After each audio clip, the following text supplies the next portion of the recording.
Hey guys, new episode में आपका स्वागत है। एपिसोड की स्टार्टिंग में दिखाया जाता है सुई को लिंगयुन पे बहुत ज़्यादा गुस्सा आ रहा होता है और वो उसे डांटते हुए कहती है, लिंगयुन अगर अगली बार तुम मेरे दादाजी के बारे में कुछ भी बोलोगे तो तुम्हें मैं बिल्कुल भी नहीं छोड़ूंगी। लिंगयुन तभी उसका हाथ पकड़ लेता है और अपनी ओर खींच लेता है। सुई काफ़ी ज़्यादा सरप्राइज हो जाती है। लिंगयुन उससे कहता है, कुछ भी करने से पहले हमारी जो फर्स्ट एग्रीमेंट हुई थी उसके बारे में सोच लो। तभी वो कहती है, तुम किस फर्स्ट एग्रीमेंट की बात कर रहे हो। लिंगयुन उसके पास जाता है और वो कहता है उसके कानों में, अब तुम भूलने की एक्टिंग कर रही हो, तुम्हें भूलना नहीं चाहिए। और वो कहता है, आधे घंटे पहले हम दोनों के बीच क्या तय हुआ था, क्या तुम उस बारे में भूल गई। और दिखाया जाता है फ्लैशबैक, जब आधे घंटे पहले वो लोग एक दूसरे से बात कर रहे होते हैं तब लिंगयुन ने सुई के दादाजी को ठीक नहीं किया था, तो उन दोनों के बीच डील हुई थी। सुई ने लिंगयुन से कहा था, अगर तुम मेरे दादाजी को ठीक नहीं कर पाए तो मैं तुम्हें क्विनशुई लेक के अंदर फेंक दूंगी। तभी लिंगयुन कहता है स्माइल करते हुए, अगर मैं तुम्हारे दादाजी को ठीक कर दूंगा तो बदले में तुम क्या करोगी। उसकी बात को सुनकर सुई कुछ सोचने लग जाती है और सोचने के बाद वो लिंगयुन से कहती है, अगर तुम सचमुच में मेरे दादाजी को ठीक कर दोगे तो मैं तुम्हें किस करूंगी।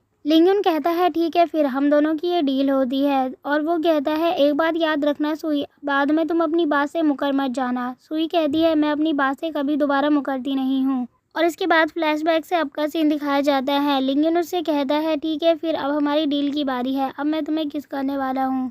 तभी सुई कहती है, ज़रा रुको, अभी हमारी डील कंप्लीट नहीं हुई है। मैंने कहा था कि मेरे दादाजी जब पूरी तरीके से ठीक हो जाएंगे तभी मैं तुम्हें किस करूँगी, और मैं ये तभी करूँगी जब तुम मेरे ग्रैंडफादर की बॉडी में से गू वॉर्म को पूरी तरीके से बाहर निकाल पाओगे। तभी लिंगयुन कहता है, लेकिन ऐसा होने में तो अभी 2 महीने बाकी हैं। सुई उसे देखते हुए कहती है कि तुम तो कुछ ज़्यादा ही तेज़ बनने की कोशिश कर रहे थे। लिंगयुन उससे कहता है, एक्चुअली ये मेरी फर्स्ट किस थी इसीलिए। लिंगयुन की बात को सुनकर सुई को बहुत ज़्यादा गुस्सा आता है। वो वापस से घूमकर खाना खाने लग जाती है। लिंगयुन सुई को देख रहा होता है और वो अपने मन में कहता है, मुझे नहीं लगा था कि सुई को इतना ज़्यादा गुस्सा आ जाएगा, और अभी तो मैं इसके दादाजी के भी बारे में कुछ नहीं पूछ सकता। वैसे भी मैं इसके दादाजी के बारे में ज़्यादा कुछ तो नहीं जानता। जितना मुझे सुई के दादाजी के बारे में पता है, उनकी जो आइडेंटिटी है वो साधारण नहीं है। और वैसे भी अगर ये साधारण इंसान होते तो वो ऐसे इतने रिच एरिया में नहीं रहते, क्योंकि जिस एरिया में वो रहते हैं वो बहुत ज़्यादा रिच एरिया है और यहाँ पर बहुत ही ज़्यादा एक्सपेंसिव रेट है हर चीज़ का।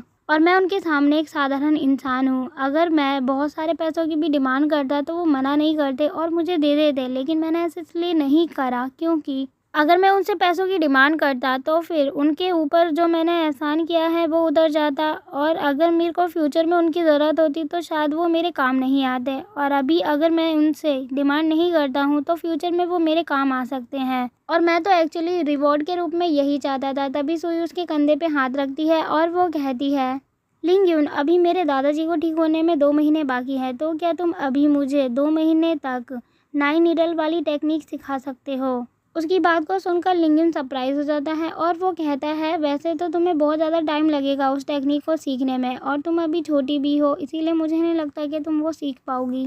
मुझे लगता है तुम्हें इसकी बजाय कुछ और ट्राई करना चाहिए। लिंगयुन सुई से कहता है, मेरे अंदर एक यूनिक स्किल है और इसे मैं तुम्हें क्यों सिखाऊं। इस टैलेंट को सीखने के लिए बहुत ज़्यादा मेहनत करनी होगी और तुम्हें सबसे पहले अपने ऑरा को यूज़ करना आना चाहिए, क्योंकि इसके बिना तो तुम इसे यूज़ ही नहीं कर पाओगी। तभी सुई लिंगयुन का हाथ पकड़ लेती है और वो कहती है, प्लीज़ लिंगयुन मुझे ये टेक्निक सिखाओ ना, मैं तुम्हें नहीं जाने दूंगी अगर तुम सिखाओगे नहीं। तभी लिंगयुन कहता है, अगर मैं इसे सिखाऊंगा नहीं तो फिर ये मेरा पीछा नहीं छोड़ेगी और मुझे इसका मतलब ये है कि इसे सिखाना ही होगा। तभी लिंगयुन उससे कहता है, ठीक है, मैं तुम्हें सिखाने के लिए रेडी हूँ, लेकिन उससे पहले मुझे अपनी इन्वेस्टिगेशन कंप्लीट करनी होगी। सुई कहती है, ठीक है, तुम पहले अपनी इन्वेस्टिगेशन कंप्लीट कर लो, लेकिन तुम्हें कितना समय लगेगा। लिंगयुन कहता है, मुझे 2 ईयर लगेंगे पूरे।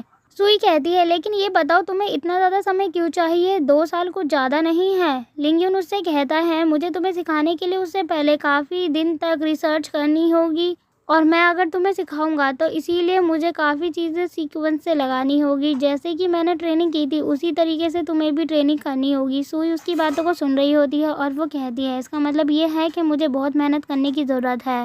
लिंगयुन उससे कहता है, अगर तुम मेहनत नहीं करना चाहती तो कोई बात नहीं। तभी सुई उससे कहती है, 2 साल की बात है ना, तुम जल्दी से अपनी रिसर्च कंप्लीट कर लो और उसके बाद मुझे सिखाना, और मैं कड़ी मेहनत करने के लिए तैयार हूँ। लिंगयुन उससे कहता है, ठीक है, फिर मैं तुम्हारी मेहनत देखने के लिए भी तैयार हूँ। और दिखाया जाता है रात काफ़ी ज़्यादा हो चुकी होती है। सुई और लिंगयुन अब कार में बैठकर वापस जा रहे होते हैं। लिंग सुई से कहता है, अब वैसे हम कहाँ जा रहे हैं? सुई उससे कहती है, अब हम लोग इस शहर के सबसे ज़्यादा बड़े मॉल में जा रहे हैं। लिंग कहता है, अब तुम वहाँ पर क्या खरीदने या बेचने जा रही हो? मैं तुम्हें पहले ही बता देता हूँ, मेरे पास कोई मनी नहीं है। तभी सुई उससे कहती है, तुम चिंता मत करो, मैं तुम्हारे पैसे का इस्तेमाल नहीं करूँगी। मैंने चुपके से अपने दादाजी से ये क्रेडिट कार्ड ले लिया है और इससे हम जो चाहे वो खरीद सकते हैं, क्योंकि मेरे दादाजी के पास बहुत सारा मनी है। लिंगियन उससे कहता है, ओहो तुम तो काफ़ी ज़्यादा चालू हो, तुमने अपनी फैमिली के साथ इतना बड़ा धोखा क्यों किया? तुम अपने दादाजी से चुपके से ये लेकर आई हो। और दिखाया जाता है रोड पे काफ़ी ज़्यादा जाम लगा होता है, गाड़ियों की निकलने की भी जगह नहीं होती है। सुई उसे देखते हुए कहती है, आखिर इतना ज़्यादा ट्रैफिक क्यों है यहाँ पर? तभी लिंगियन कार से बाहर आता है और वो कहता है, उस तरफ से ऐसा देखकर लग रहा है कि वहाँ पर लोगों ने काफ़ी ज़्यादा भीड़ लगा रखी है सड़क पर, और वहाँ पर देखकर ऐसा लग रहा है जैसे कार का एक्सीडेंट हुआ हो, क्योंकि वहाँ इतनी ज़्यादा भीड़ लगी हुई है और लगता है वहाँ सीरियस मैटर हुआ है। सुई उससे कहती है, तुम अब तक यहाँ पर क्यों खड़े हो? हम लोग डॉक्टर हैं, इसीलिए हमें जाकर चेक करना चाहिए। इतना कहते ही वो कार का दरवाज़ा बंद करती है और वो कहती है, अब तुम जल्दी से मेरे साथ चलो, क्या सिचुएशन है, हमें उसे एनालाइज करना होगा और लोगों का ट्रीटमेंट करना होगा। इतना कहते ही वो उसके हाथ को पकड़ती है और कहती है, जल्दी चलो मेरे साथ। जहाँ एक्सीडेंट हुआ होता है वहाँ पर काफ़ी ज़्यादा भीड़ लगी होती है। सुई उस भीड़ में से निकलकर आगे की ओर जा रही होती है।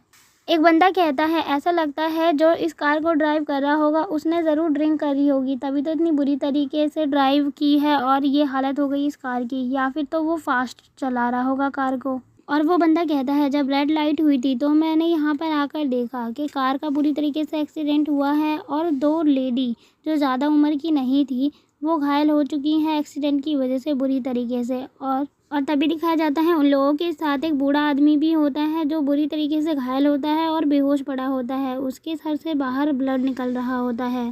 तभी सुई आगे बढ़ रही होती है और लिंगियन उसके पीछे होता है। सुई लिंगियन से कहती है, तुम इतने धीरे धीरे क्यों आ रहे हो? जल्दी करो और लोगों को बचाओ। तभी लिंगियन को कुछ महसूस होता है और लिंगियन पीछे मुड़कर देखता है, वहाँ पर काफ़ी सारी भीड़ लगी होती है और वो कहता है, ऐसा लग रहा है कि कोई मेरे ऊपर नज़र रखे हुए है, कोई जासूस। और रियल में कोई जासूस उसका पीछा कर रहा होता है और वो उसी भीड़ के बीच खड़ा होता है और ये सब देख रहा होता है। और इसके साथ ही एपिसोड यहीं ख़त्म होता है। थैंक्स फॉर वॉचिंग गाइज, और कमेंट में बताएं आपको ये वीडियो कैसी लगी।